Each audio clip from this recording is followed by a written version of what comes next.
बिस्मिल्लाहिर्रहमानिर्रहीम। अस्सलामु अलैकुम। Welcome to my YouTube channel MA Islamiat part 2 paper number 1 फ़िक़्ह।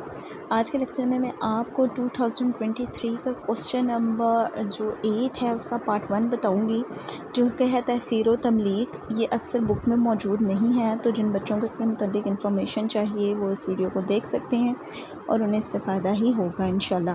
सबसे पहले उन्होंने कहा आपने इसकी तारीफ़ करनी है। अब तारीफ़ क्या है? ये है तलाक़ खावंद का हक़ है, उसे इख्तियार है कि वो ये हक़ ख़ुद इस्तेमाल करे या औरत को सौंप दे कि वो ख़ुद को तलाक़ दे ले। इसी चीज़ को तलाक़ तख़ीर व तमलीक कहते हैं। अब इसकी इक़साम सबसे पहले देखनी है। इसकी 3 तरह की इक़साम है। सबसे पहले है इख्तियार नफ्स, यानी अपने आप को इख्तियार कर ले, यानी ख़ुद को इख्तियार दे ले। उसके बाद है अम्र के बैदक, यानी तेरे मामले तेरे हाथ में हैं। तलक़ी नफ्स अनशर्त, यानी अगर तू चाहे तो ख़ुद को तलाक़ दे ले। अब ये इख्तियारी नफ्स, यानी ये फ़र्स्ट टॉपिक आता है। बाज़ फ़ुक़हा का कहना है कि जब ख़ावंद बीवी को ये लफ्ज़ कहेगा तो तलाक़ तफ़वीज़ हो जाएगा, यानी ये जो फ़र्स्ट है, यानी वो ख़ुद को इख्तियार में ले आएगी। अब इस पे एक आयत कुरानी है, पहले आप ये देखें कि ए नबी सल्लल्लाहु अलैहि वसल्लम, अगर अपनी बीवियों से कह दे कि अगर तू दुनिया की ज़िंदगानी और दुनियावी ज़ेबो तन चाहती है तो आओ मैं तुम्हें कुछ दे दिला दूँ और अच्छे तरीके से फ़ारिग़ कर दूँ, और अगर तुम्हारी मुराद अल्लाह और अल्लाह का रसूल और आखिरत का घर है तो यकीन करो तुम में से नेक काम करने वालियों के लिए अल्लाह ने बहुत ज़बरदस्त अजर छोड़ रखा है या छोड़ा है। अब यानी कि इस आयत में अल्लाह ताला ने नबी करीम सल्लल्लाहु अलैहि वसल्लम की अज़वाज मुतहरात के बारे में फ़रमाया है कि अगर वो तुमसे दुनियावी चीज़ की डिमांड कर रही हैं तो तुम उनको कहो कि मैं ही तुम्हें कुछ दे दिला के फ़ारिग़ कर दूँ, ताकि तुम, लेकिन अगर तुम्हारी मुराद अल्लाह और उसका रसूल है तो फिर इसके बरअक्स होगा। अब इसके अंदर मैंने एक वाक़या आपने कोट करना है। वो वाक़या कुछ इस तरह से है कि जब फतूहात हो रही थी, जब आप सल्लल्लाहु अलैहि वसल्लम ने फतूहात का दौर देखा तो उसके अंदर अंसार और मुहाजिरीन की जो बीवियां थीं वो बड़े अच्छे मतलब कपड़े भी पहन रही थी, अच्छे तरीके से रह रही थी। तो अज़वाज मुतहरात ने उनको देखते हुए आप सल्लल्लाहु अलैहि वसल्लम से अपना नानो नफ़का, यानी जो ख़र्चा वगैरह मिलता है उसको बढ़ाने का मुतालबा किया। लेकिन आप सल्लल्लाहु अलैहि वसल्लम को ये बात, क्योंकि वो ख़ुद सादगी पसंद थे, तो उनको ये बात नागवार गुज़री और उन्होंने अपनी तमाम अज़वाज मुतहरात से अलहदगी इख्तियार कर ली। और ये अलहदगी जो है इसका अरसा तकरीबन 1 माह था। लेकिन उसके बाद ये आयत, जिसका तर्जुमा ऊपर लिखा है, अल्लाह ताला ने इस आयत को नाजिल किया।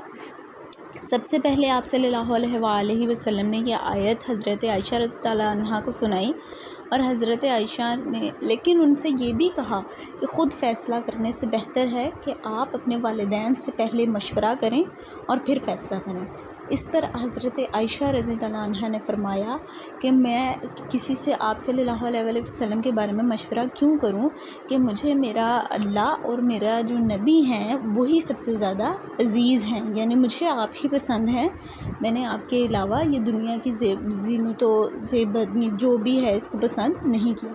तो बाकी तमाम अज़वाज मुतहरात ने भी यही कहा कि हमें जो है वो दुनियावी अशिया नहीं चाहिए, हमें अल्लाह और उसका रसूल ही प्यारा है।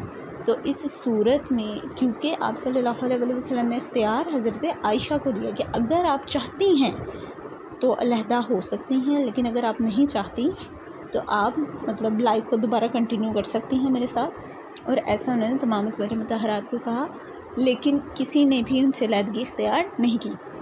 अब कुछ लोगों का ख़याल होता है बल्कि कि अगर मर्द अलहदगी इख्तियार कर ले तो इसका मतलब है कि तलाक़ हो गई, लेकिन ऐसा नहीं होता जब तक कि औरत ख़ुद को अलहदा ना कर ले। यानी अगर मर्द ने अपनी रज़ा से अलहदगी इख्तियार कर ली और औरत ने भी अपनी रज़ा से अलहदगी इख्तियार कर ली तो ऐसी सूरत में हम तलाक़ बाइन देख सकते हैं। लेकिन अगर ऐसा नहीं है तो उस सूरत में दोबारा मर्द रजू कर सकता है। अब नेक्स्ट किस्म की तरफ आते हैं, यानी अम्र के बैदक। जब ख़ावंद अपनी बीवी को कह दे कि तेरा मामला तेरे हाथ में है तो वो अपने इख्तियार को इस्तेमाल करते हुए अपने आप को तलाक़ दे लेती है। लेकिन यह हज़रत उमर रज़ियल्लाहु अन्हा عنہ حضرت عبداللہ بن مسعود رضی اللہ عنہ کے نزدیک ایک طلاق ہوگی۔ اب اس کے اندر جو واقعہ آتا ہے وہ کچھ اس طرح سے ہے کہ ایک دفعہ ایک جو شخص تھا اس نے بتایا، حضرت عبداللہ بن مسعود رضی اللہ عنہ کے پاس آیا اور انہوں نے بتایا کہ میں اور میری بیوی آپس میں جھگڑ پڑے، اور مطلب میری بیوی نے کہا کہ جو اختیار تمہارے پاس ہے، مطلب مجھے طلاق دینے کا، اگر وہ اختیار میرے پاس ہوتا تو پھر تم دیکھتے کہ میں کیا کرتی۔ تو اس نے کہا کہ میں نے اپنی بیوی کو کہا کہ ٹھیک ہے، یہ اختیار میں تمہیں دیتا ہوں۔ تو جب ان کی بیوی نے اس اختیار کو لے لیا، اس جملے کے بعد اس کی بیوی نے کہا جا تجھے 3 طلاقیں ہیں۔ اس کی بیوی نے ایسے کہا تو اس کے بعد وہ شخص ان کی خدمت میں حاضر ہوا اور اپنا تمام تر واقعہ بتایا، تو جس کے برعکس حضرت عبداللہ بن مسعود نے ان کو کہا کہ یہ ایک طلاق ہی گنی جائے گی، اور دوسری صورت میں یہ رجعی ہے، یعنی عدت کے جو دن ہیں اس کے اندر مرد واپس رجوع کر سکتا ہے عورت کے طرف۔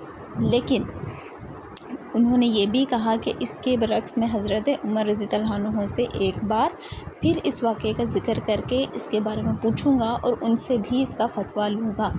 جب حضرت عبداللہ بن مسعود رضی اللہ عنہ حضرت عمر رضی اللہ عنہ کے پاس گئے تو انہوں نے یہ واقعہ سنایا، جس پر حضرت عمر رضی اللہ عنہ نے کہا کہ تبھی جو یہ حق ہے اللہ تعالیٰ نے مرد کو دیا ہے، نہ کہ عورت کو، کیونکہ اگر عورت کو دے دیتا تو عورت کے منہ میں خاک، وہ تو ایسے ہی کرے گی۔ تو اس پر حضرت عمر رضی اللہ عنہ نے حضرت عبداللہ بن مسعود سے پوچھا کہ آپ نے کیا فتویٰ دیا اس پہ؟ تو حضرت عبداللہ بن مسعود نے کہا کہ میں نے کہا کہ یہ ایک طلاق ہوئی اور وہ بھی رجعی، یعنی مرد رجوع کر سکتا ہے۔ تو حضرت عمر رضی اللہ عنہ نے کہا کہ تم نے بالکل ٹھیک کہا، یعنی تمہارا جو کہنا تھا وہ ٹھیک ہے، اگر تم اس کے برعکس کچھ اور کہتے تو وہ غلط ہوتا۔ لیکن احناف کے نزدیک، جو امام ابو حنیفہ ہیں، ان کے نزدیک یہ طلاق بائن ہے، یعنی مرد واپس رجوع نہیں کر سکتا کیونکہ اس نے اپنا اختیار اس کو دے دیا ہے۔ اب آتی ہے جی خاوند کی مراجعت۔ اگر خاوند کہہ دے کہ میں نے جو اختیار تجھے دیا وہ میں واپس لیتا ہوں یا فسخ کرتا ہوں، تو وہ عورت کا اختیار ختم ہو جائے گا، جبکہ احناف اور جو مالک اور امام زہری کا موقف ہے کہ جو اختیار ایک مرتبہ عورت کو دے دیا جائے وہ واپس نہیں ہو سکتا۔ تو یہ ان کی کچھ شرائط تھیں جو آپ نے انشاءاللہ فالو کرنی ہے۔ اب آتا ہے ٹائپ 3، تلق نفس ان شرط، یعنی اگر وہ چاہے۔ احناف کے نزدیک خاوند اپنی بیوی کو کہے اپنے آپ کو طلاق دے لے، لیکن خاوند کی طلاق کی نیت نہ تھی یا ایک طلاق کی نیت تھی تو اسے ایک طلاق ہوگی، وہ بھی رجعی طلاق، یعنی وہ رجوع واپس کر سکتے ہیں۔ مگر اگر خاوند کہے کہ جب تو چاہے خود کو طلاق دے لے، تو یہ اختیار عورت کے پاس مجلس، یعنی وہ جو موقع محل ہے اس پر بھی رہے گا اور اس کے بعد بھی رہے گا، یہ اختیار عورت کے پاس آ گیا۔ لیکن اگر خاوند کسی دوسرے شخص کو کہے کہ تو میری بیوی کو طلاق دے دے، تو اس شخص کو اختیار ہے، یعنی اگر وہ کسی دوسرے کو کہتا ہے کہ میری جگہ اگر وہ بھی طلاق دے دے تو تجھے طلاق ہو جائے گی، تو اٹ مینس کہ وہ اختیار اس شخص کے پاس موجود ہے۔ مگر اگر وہ کہے کہ تو چاہے تو طلاق دے دے، اگر اس کے لفظ ہوں کہ تو چاہے، تو اس کا مطلب ہے کہ وہ جو تو چاہے مطلب وہ اس مجلس تک ہی کہہ رہا ہے، اس دوسرے شخص کو اس مجلس میں بیٹھے اس تمام واقعے کے دوران ہی کہہ رہا ہے کہ اگر تو چاہے تو ابھی دے دے۔ لیکن اگر وہ یہ کہہ دیتا ہے کہ جب تو چاہے، اٹ مینس کہ اس شخص کے پاس اختیار آ گیا، تو وہ جب بھی چاہے گا اس عورت کو طلاق دے دے گا، خواہ وہ مجلس میں ہے خواہ وہ مجلس کے بعد ہے۔ یہ کچھ شرائط ہیں اور ان کی اقسام اور اس کی تعریفیں، مجھے یقین ہے کہ آپ کا ان تمام واقعات اور اس کوسچن سے یہ کوسچن حل ہو جائے گا۔ اگر اسی طرح آپ کو مزید کسی طرح کے سوال میں کسی طرح کی مشکل پیش آ رہی ہے یا آپ کو کوسچن پوچھنا چاہتے ہیں یا کوئی ایسی چیز جو آپ کو یاد نہیں ہو رہی، میں پوری کوشش کروں گی کہ اس کے پوائنٹس بنا کے آپ کو ایزی وے میں سمجھاؤں تاکہ آپ ایزیلی اسے پک کر سکیں۔ تو آپ کمنٹ سیکشن میں مجھ سے پوچھ سکتے ہیں، میں پوری کوشش کروں گی کہ اس کا ایک پراپر لیکچر پریپیئر کروں اور آپ کو دوں۔ امید کرتی ہوں یہ ویڈیو آپ کو پسند ہے اور انشاءاللہ آپ کے لیے فائدہ مند بھی ثابت ہوگی۔ نیکسٹ ٹائم کے لیے اپنا بہت زیادہ خیال رکھیے گا۔ اللہ حافظ۔